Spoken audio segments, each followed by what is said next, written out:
नमस्कार दोस्तों, आपके अपने YouTube channel astrology and Vastu by J V. Raman में आपका फिर से एक बार स्वागत है।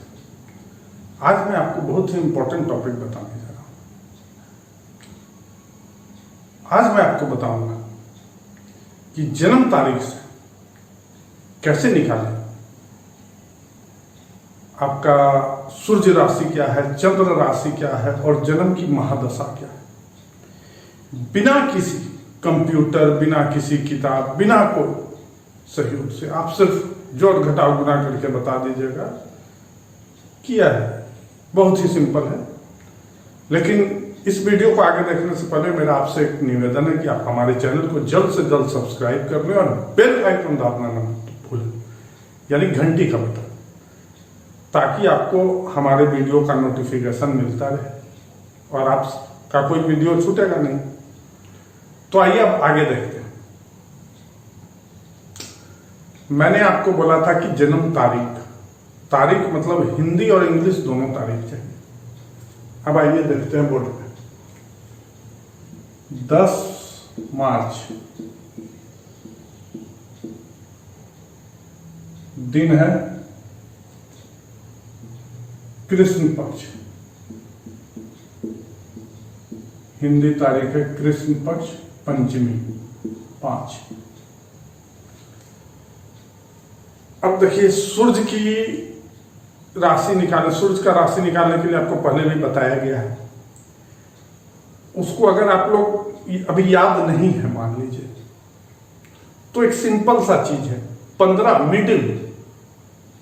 15 मार्च या 15 जनवरी या 15 से कोई राशि में एंट्री होता है, लगभग याद रखने के लिए 15 जनवरी से 15 फरवरी, और पहले राशि में जाता है 15 अप्रैल से। 15 अप्रैल से 15 मई पहला राशि में है। इसी तरह तो चूंकि मार्च का जन्म है,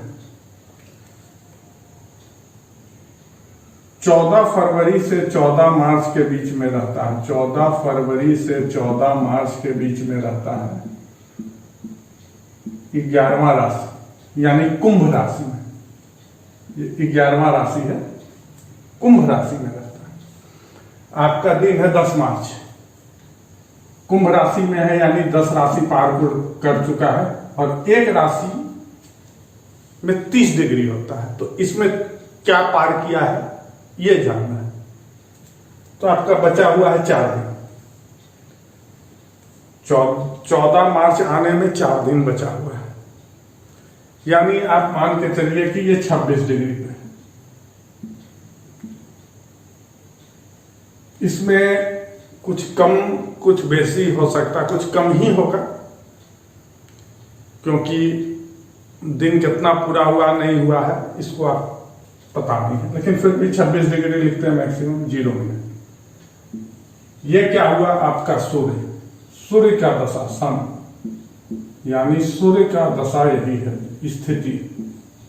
सूर्य की स्थिति क्या हो गई, क्योंकि 30 दिन में सूर्य 30 डिग्री चलता है, इसीलिए 4 दिन बाकी है, 4 डिग्री घटा दिया गया। ये सब पहले भी बताया गया है, आप प्लेलिस्ट में जाके मेरे उस वीडियो को देख सकते हैं। अब देखिए, एक चीज और आपको बताया गया है कि सूर्य से जब हर 12 डिग्री पे एक दिन होता है, जितना दूर रहेगा चंद्रमा, यानी पहला शुक्ल पक्ष चलता है। शुक्ल पक्ष 15 दिन और कृष्ण पक्ष 15 दिन।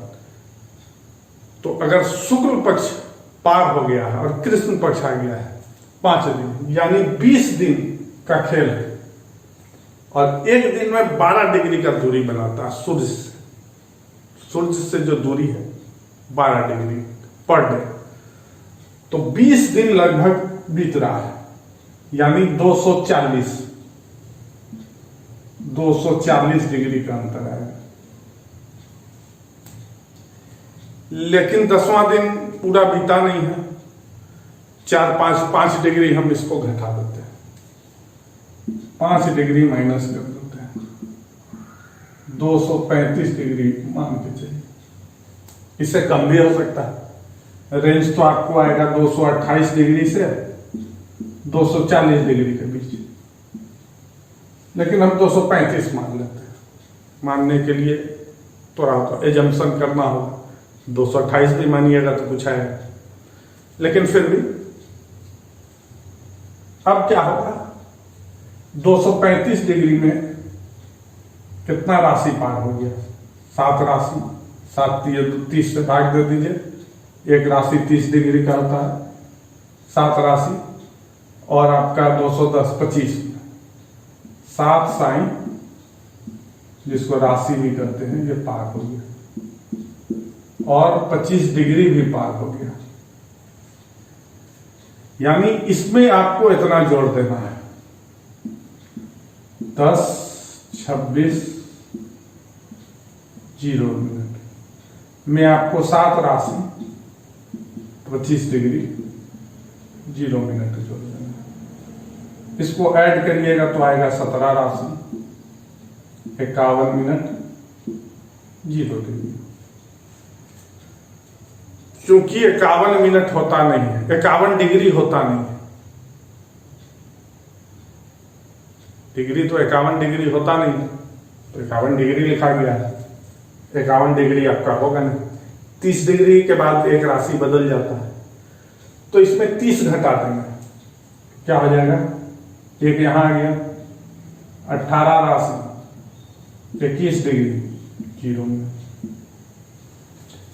राशि भी 12 ही होता है, 12 के बाद फिर घूम जाता है 1 2 3 4 5 6, तो 18 राशि होता नहीं है, फिर 12 घटा दीजिए तो क्या हो जाएगा, 6 राशि 21 डिग्री।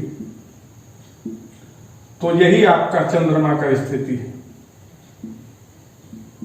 चंद्रमा की स्थिति उस दिन यही है।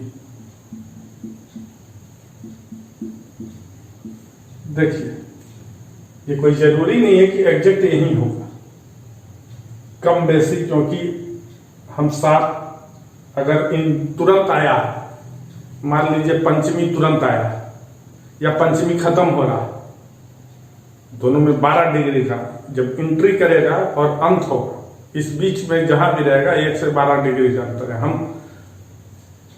आपको 7 डिग्री माने, आधा से ज्यादा गया है, मान लीजिए बीत गया, नहीं बीता हो जो, तो उस अनुसार थोड़ा बहुत अंतर आएगा, लेकिन एक लगभग आपको अंदाज मिल जाएगा।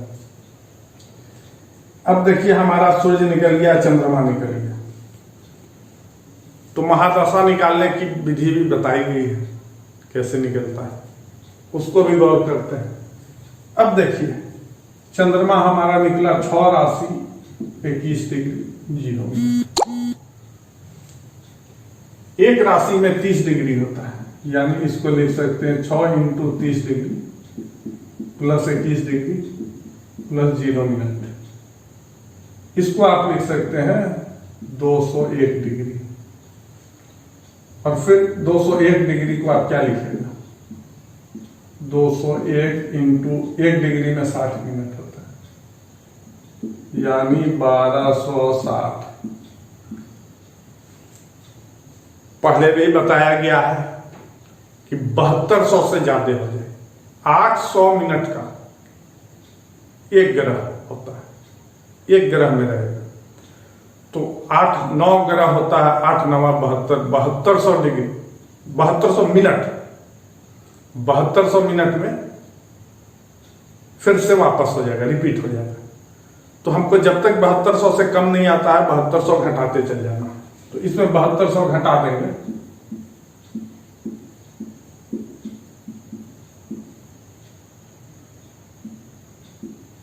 कितना, 4860 मिनट। इतना मिनट में कौन कौन ग्रह पार हो गया, इसको पता लगाने के लिए हर ग्रह के लिए 800 मिनट है, तो 800 मिनट से भाग दे देंगे, तो इसको 800 मिनट से भाग देते हैं, तो क्या आ जाएगा, 8 6 48, 6 60 मिनट बटा 800 मिनट, यानी 7वां ग्रह में चल गया, 6 ग्रह खत्म हो गया। पहला ग्रह कहां से चालू होता था, केतु, केतु के बाद आता है शुक्र, शुक्र के बाद सूर्य, सूर्य के बाद चंद्रमा, चंद्रमा के बाद मंगल, मंगल के बाद राहु, राहु के बाद बृहस्पति, बृहस्पति के बाद शनि, शनि के बाद बुध, यही 9 ग्रह है। फिर बुध के बाद केतु, तो आपका 6 पार हो गया, यानी राहु तक पार हो गया। बृहस्पति के महादशा में जन्म हुआ है, यानी आपके जन्म का महादशा क्या है? बृहस्पति, जुपिटर, जुपिटर के महादशा में जन्म लिया गया। अब मान लीजिए थोड़ा पहले रहता है, बहुत अंतर नहीं है, तुरंत ही आया है जुपिटर में बृहस्पति के महादशा में। अगर मान लीजिए दिन के एंट्री में है, लीजिए हम तो बीच से भी थोड़ा ज्यादा लिए थे, अगर एंट्री पीरियड रहता, एंट्री पीरियड में रहता तो फिर राहु का महादशा आता, लेकिन ये खत्म होने पर रहता है। ये शुरुआत हो रहा है, ये खत्म होने पर रहता, क्योंकि तब 6 के करीब रहता, जरा सा थोड़ा बहुत, मतलब राहु खत्म हो रहा है और आप बृहस्पति के महादशा में एंट्री होगा। तो ये दोनों के बीच की स्थिति थी, नहीं तो आपको वैसे भी क्लियर रहेगा। बीच का स्थिति में है, इसीलिए आपको ये चीज हो रहा है। तो आपको समझ में आ रहा होगा कि कैसे निकालना है। या तो राहु का होगा, लेकिन राहु जब होगा तो राहु खत्म हो रहा है, कुछ ही महीना, 2, 4, 6 महीना का पीरियड बचा हुआ होगा यार। और जब बृहस्पति खत्म, अब बृहस्पति चालू हुआ तो इसका भी 7-8 महीना या साल भर ही गया है। तो बहुत अंतर आपका नहीं आएगा अगर राहु का महादशा भी आता है। राहु के बाद तो फिर बृहस्पति ही आएगा, लेकिन राहु खत्म होने पर है। तो मुझे उम्मीद है कि यहां तक आप लोग समझ गए होंगे। देखिए कितना आसान था, कुछ नहीं करना था, सिर्फ एक छोटा सा चीज ध्यान में रखना है कि हमारा सूर्य कब किस राशि में जाता है। आप 15 तारीख के एक बेस मान लीजिए अगर भूल गया, और अप्रैल मान लीजिए 15 अप्रैल में आपको मेष राशि में जाना है, तो बस इससे जोड़ लीजिए 15 के बाद 15 अप्रैल से 15 मई मेष राशि में। अब हर 15 को जोड़ लीजिए, ये भी एक रफ कैलकुलेशन है, अंदाज तो मिल जाएगा। तो मुझे उम्मीद है कि आप लोग को ये वीडियो पसंद आया होगा। अगर पसंद आया हो तो ज्यादा से ज्यादा शेयर करें और लाइक करना ना भूलें, और अगर नहीं पसंद आया हो तो डिसलाइक कर दें। आपका सुझाव भी हमारे लिए महत्वपूर्ण रहेगा।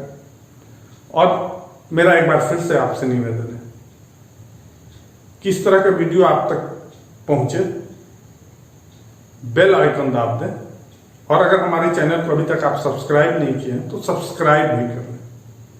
और इस वीडियो को अंत तक देखने के लिए आपका बहुत बहुत धन्यवाद।